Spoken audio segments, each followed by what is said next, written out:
ሰላም እንደምን አላችሁ የወረዳ 9 ኮሙኒኬሽን ተከታዮቻችን። ዛሬ ይዘንላችሁ የቀረብነው በወረዳ 9 አስተዳደር በመኖ ማቀነባበሪያ ስራ ላይ ተደራጅተው እየሰሩ ያሉ ማህበራት ጋር የነበረንን ቆይታ ነው።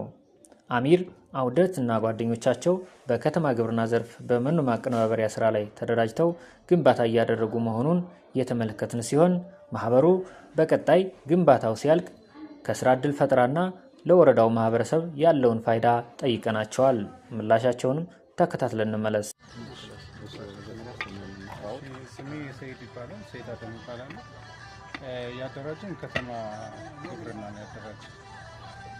እንግዲህ የመኖ ማቀነባበሪያ ነው ታስቦ እንትን ያለው የማህበሩ ስም አማርና አውለት እና ጓደኞቻቸው የሚል ነው። ለወረዳ 9 የሚሰጠው ለወረዳ 9 የሚሰጠው አስተዋጽኦ ደግሞ አንደኛ ለወጣቱ የስራ ዕድል ፈጠራ ነው። ስራ ዕድል ይፈጥራል ለወጣቶች። ሁለተኛ ደግሞ ለአካባቢው ላሉ ለከተማ አርብቶ አደሮች መኖን በጥራትና በዝቅተኛ ዋጋ ለማቅረብ። ምን ያህል ወጣቶችን ታሳትፋላችሁ? ቀጣይ አሁን እንደ ይሄ መኖ እንትን ላይ የማቀነባበሪያ እየተሰራ ምን ያህል ሰራተኞች ልታሳትፉ ትችላላችሁ ወይም ደግሞ የስራ ዕድል ትፈጥራላችሁ? እንግዲህ እስካሁን ድረስ ባለው ሁኔታ ይሄ ነው ተብሎ የተወሰነ እንትን የለም። ምክንያቱም አንደኛ መጀመሪያ ፕሮዳክቱ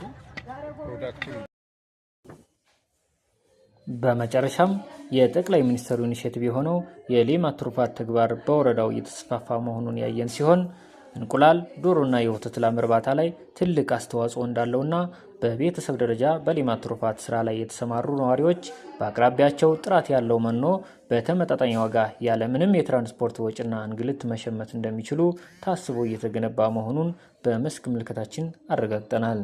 ለተጨማሪ መረጃ ላፍቶ ወረዳ 9 ኮሙኒኬሽን ፎሎ በማድረግ ይቀላቀሉን። ሰናይ ቀን።